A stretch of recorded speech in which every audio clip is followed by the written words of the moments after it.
Let us consider a scenario where we are going to construct a house.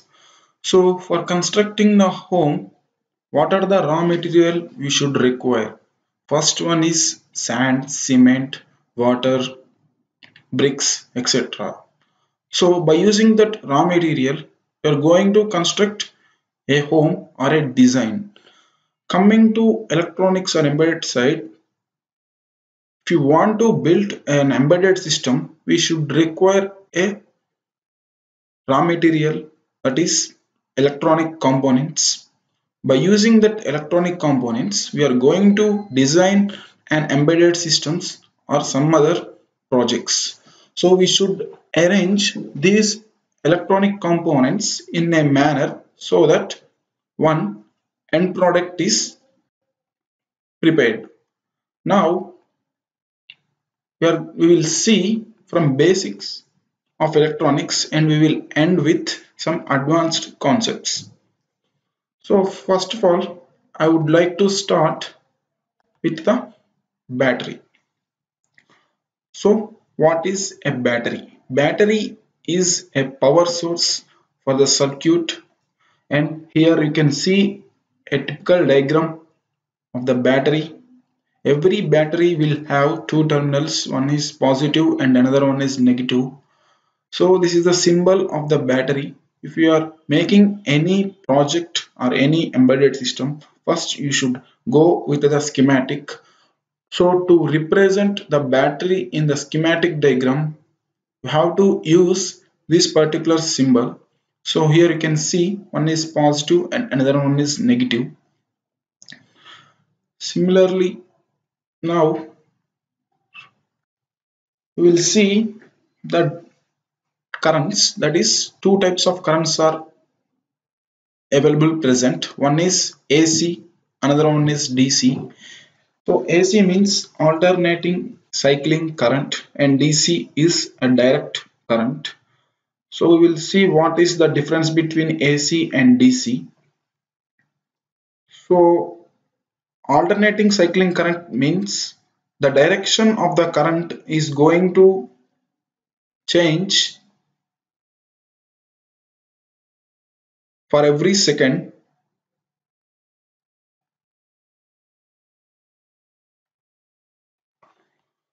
So we already know about AC means if you observe your socket present in your home, mainly you will see two terminals. We will name it as phase and another one is neutral. So when somebody asks what is the voltage of your home, simply you will tell something like this: 230 volts AC and 50 hertz frequency. So 50 hertz frequency. So what is this frequency and what is that 230 volts? We are going to see. To understand this concept, we should see DC also. So here I am having one battery, DC battery. Say for example, the voltage of this battery is 9 volts. I already told you that every battery will have two terminals. This is positive. Assume that this is negative. So when I place this battery in any circuit or when I connect this battery to any system, the positive and negative will remain same throughout the circuit and they are not going to change. Means these positive and negative terminals are fixed. Means 0 hertz. There is no frequency for DC. Coming to AC, 230 volts, 50 hertz. So forget about this voltage. So what is the meaning of this 50 hertz? 50 hertz is nothing but this particular phase and neutral are going to change 50 times a second. Say for example, this is my positive and this is my negative. For DC, it is fixed, positive and negative. Coming to AC, this positive and negative are going to change 50 times a second. So positive, negative means this one is positive and negative. Similarly, negative, positive. Here from this we can conclude that the direction of current is going to change, means bidirectional current will happen in AC. So like that it will keeps on changing 50 times. So this is the main difference between AC and DC. But coming to our appliances like computers, laptops or some other televisions, they will use DC, but we are connecting AC to these DC devices. So if you directly connect AC to DC devices, assume that these are the DC devices and I am going to connect AC. So this device will get damaged. To avoid this kind of damages, we are going to use a converter which will convert AC to DC. That converter is nothing but a rectifier, which we will see further. So you may get doubt that why can't we use batteries for our home appliances? If you use batteries, the cost will increase because batteries will keeps on discharging and you have to replace the batteries. So to avoid this kind of problems, we are going to use AC. This particular AC is going to convert into DC, and this DC is fed to the devices in our home. So not the all devices uses DC. Some devices can use AC, where we can directly connect AC power supply to the devices. So if you take fan, you can directly connect supply AC power supply to the fan. If you take cooler, it can run. If you take geyser, all these devices will work with AC. So now you are clear with the difference between AC and DC. In further tutorial, we will see how to convert this AC to DC. Next, we are going to see the open circuit and closed circuit. So what is this closed circuit and what is this open circuit? When current flows from one terminal to another terminal of the battery or any term or anything, for example, consider this one. So here, if current is flowing from one terminal to another terminal via any device or any appliance, then it is called as closed circuit, where the circuit is closed, current is flowing from one terminal to another terminal. Say for example, here I am not connected to this terminal of the battery, then it will remains open, then it is called open circuit. So here you can see open circuit and closed circuit. So here there is one bulb where two terminals are connected with the battery or some other voltage source. So means current will flow from positive terminal and it will turn on the light, and finally the current will start flowing from negative terminal of the light and finally enters to the negative terminal of the source or a battery. So this is called as closed circuit and this is open circuit. So what should we do with these electronic components? First, before making any project or any embedded design, you should place these electronic components on one board, that is board which is having some holes, that is a breadboard, where you can put your electronic components here and you can test by using these kind of boards. Now we will see the simple terminology, important terminology used in electronics. One is voltage, another one is current, and third one is resistance. So what is this voltage, current and resistance? So now I will show you one pic so that you can clear with the differences between these three things. So if you observe this picture, you can see current is the physical quantity or bunch of electrons. So if these electrons move from one place to another place, then current flows in that particular wire or particular conductor. So to move these electrons from one end to another end, we should require some force. That force is nothing but a voltage.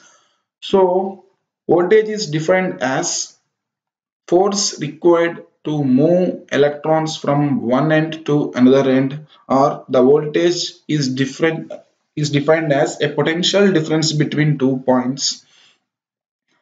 So when force applied on the current, it will start moving. At that time it will face some resistance, some frictional force or some other force, opposing force. That opposing force is nothing but a resistance. Here you can see this fellow volt is trying to push the current. At that time the resistance is going to stop him. So from this picture we can clear with the difference between voltage, amp and resistance. So we'll start with electronic components. So first of all, I would like to explain you about resistor. So this is the resistor which you are seeing now. So what is a resistor? Resistor is an electronic or electrical component where it is going to oppose the flow of current. As you can see here, you can see every resistor will have two terminals, and resistors are non-polarized, means they will not have a positive or negative. You can connect in any direction. So the symbol of resistor is this one, you can see. So this is the symbol of resistors. So the units of resistor or resistance is ohms. By using ohms you can measure the value of resistor. So here we can see 47K means 47 kilo ohms of resistance it will offer. Now we will see the types of resistors. Coming to the types of resistors, mainly there are two types. One is fixed type and another one is variable type. The resistor which you are seeing now is fixed type. Fixed type in sense the value of the resistance will be remained fixed and it cannot be changed once the manufacture is done with the resistance.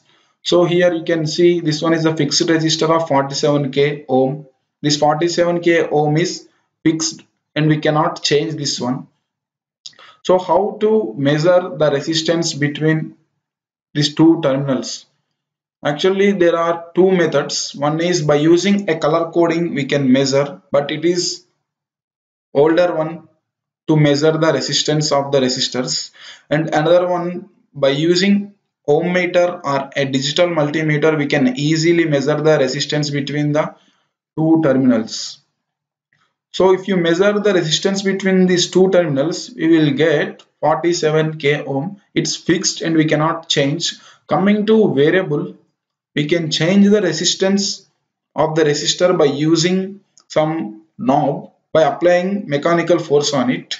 Now I will show one of the variable resistor. Here you can see this is the variable resistor where you can change the value of the resistance by rotating this knob. So the symbol of variable resistance is here this one. So here we have flexibility to change the resistance of the resistor. For example, I am having two resistors, one is fixed and another one is variable of 47k. Then this 47 kilo ohm is fixed for this resistor, but coming to variable resistor, here we can change from 0 to 47 by rotating this particular knob. So generally where we can see these type of variable resistors, we can see mainly in amplifiers, where by using these variable resistors we can increase or decrease the volume by rotating this thing. So coming to variable, we are having some three types of variable resistors. One is potentiometer, another one is preset, and third one is rheostat. So the picture which you are seeing now is a potentiometer. It is medium in size, and one more variable resistor, that is preset, which is very smaller in size, where you can directly put it on the PCB or the circuit board directly, because it is very smaller in size. Next, coming to third type, that is rheostat. Rheostats are very big size and they will dissipate more heat. Mainly they will used for experimental purposes. Coming to real time, we should use potentiometers or presets. This is the potentiometer. So to understand the concept of resistor, I would like to draw one small circuit so that you will clear with the working of resistors. So here you can see this is the voltage source and this is a switch, and I'm going to connect one bulb. Assume that this is a bulb. So this is one small LED I'm going to connect to the circuit.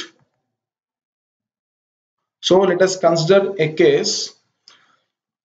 This bulb can handle up to 5 volts. Say for example, this bulb can handle only up to 5 volts, and here I am applying some 9 volts. Here I will apply 9 volts, and this bulb maximum it can bear up to only 5 volts. When I press this switch, automatically this bulb will get damaged, because higher amount of current will flow from this circuit. So to avoid these kind of damages or to protect this LED, we should use a resistor, that is a fixed resistor. So here I am going to select a resistor and I will place here.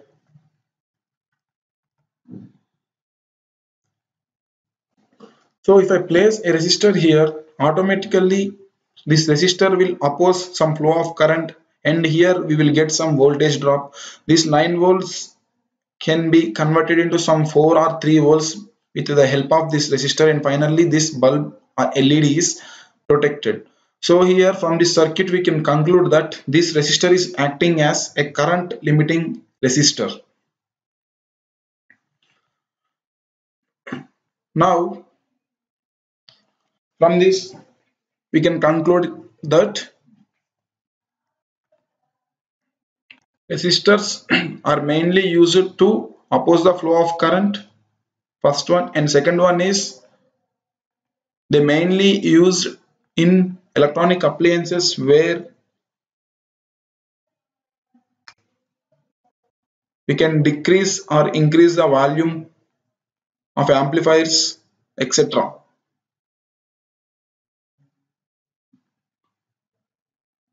Now we will see one more electronic component, that is a capacitor. Now we will see the capacitor. Generally, what is a capacitor? Capacitor is an electronic component. It is used to store the charge. So to understand the capacitor concept, should consider one small circuit. I am taking the same circuit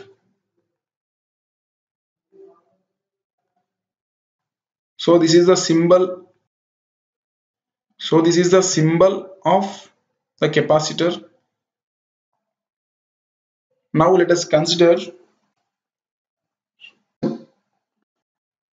one case, that is when I close this switch, the bulb will glow. When I open the switch, it will get turned off. If I do the same thing for some 50 or 60 times at high speed, the bulb will face some voltage fluctuations, and finally at some point the bulb will damage completely. So at this time, so in my second case, I will connect a capacitor parallel to my load or bulb. Now I will do the same thing, that is I will turn on this switch for some time and turn off for some time. I will do the same thing for some 50 or 60 times at very high speed. Here the bulb will not damages because this capacitor will store the charge. When I open the switch, the bulb will get the voltage from the capacitor. Like that, this capacitor helps the bulb to glow continuously. When we remove this one, when we remove this capacitor, it will keeps on blinking when I open and close the switch. When I use this capacitor, if I repeat the same thing, it will appears like continuously glowing because it is taking charge from the capacitor. So from this circuit we can conclude that capacitors are going to remove the voltage fluctuations present in the circuit. So now you are clear with the capacitor. So here the capacitors can remove the voltage fluctuations, and they are also helpful to remove the noises present in the circuit. Coming to the types of capacitors, there are mainly two types. One is polarized, another one is non-polarized capacitor. Here you can see in the picture, first one is non-polarized capacitor and second one is the polarized capacitor. So what is the difference between this polarized and non-polarized is, coming to non-polarized capacitor, they will not have a polarity. That means they will not have plus and minus terminals, that is positive and negative terminals. You can use these capacitors in any direction in the circuit. But coming to polarized capacitor, they will have a definite polarity, means positive and negative terminals are present for the polarized capacitors. So if you see these polarized capacitors, we are having two terminals. So the thing is how to identify the terminals of the polarized capacitors. When I give you a capacitor and I told you to identify the terminals of the capacitor, how you will identify the terminals?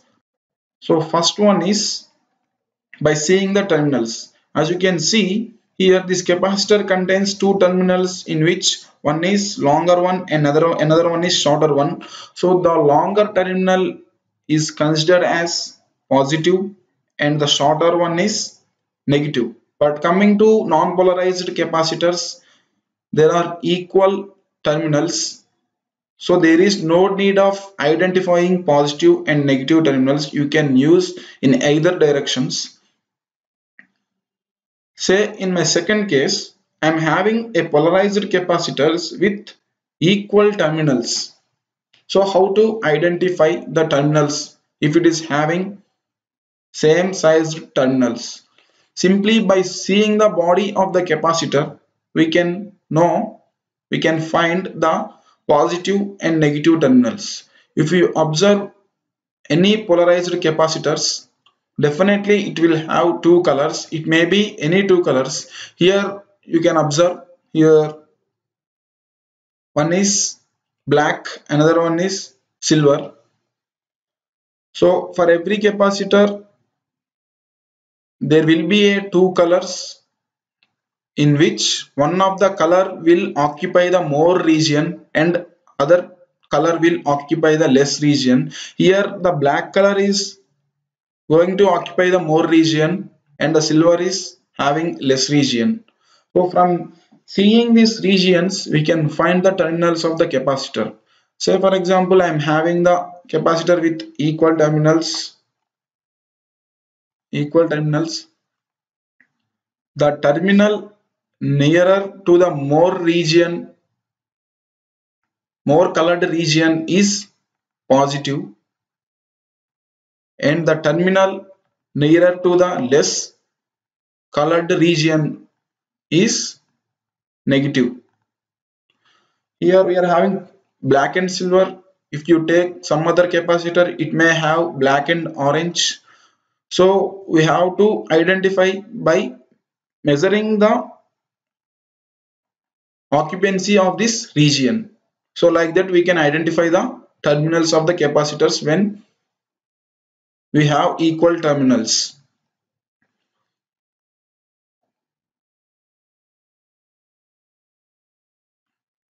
So we can see here different types of non-polarized capacitors. So only this last but one is the polarized capacitors. As we can see, one is longer terminal, another one is shorter. So this is polarized capacitor. If you connect this capacitor in wrong direction in the circuit may damage. So make sure that you have connected correctly in the circuit. And coming to these four things, these are non-polarized capacitors. Here ceramic capacitor, it is non-polarized, and this is one type of chocolate capacitor having equal terminals. So mainly the ceramic capacitors or non-polarized capacitors are used to remove the noises or disturbances present in the circuit, and polarized capacitors are mainly used for removing the voltage fluctuations. Means if there is any voltage fluctuation from the input side, the output device will not damage if you use these type of polarized capacitors. So you can see the polarized capacitors with different colors. Here blue and black. The terminal nearer to the more shaded region or more colored region is positive, and this black one is the negative. Here thick blue. Here you can see this capacitor is having equal terminals.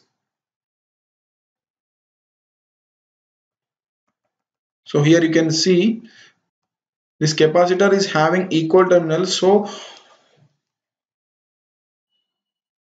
it is having two colors. One is blue, another one is some white color. So the terminal nearer to the more region, that is this blue color, is positive and this one is negative. Like that you can identify the terminals of the capacitors.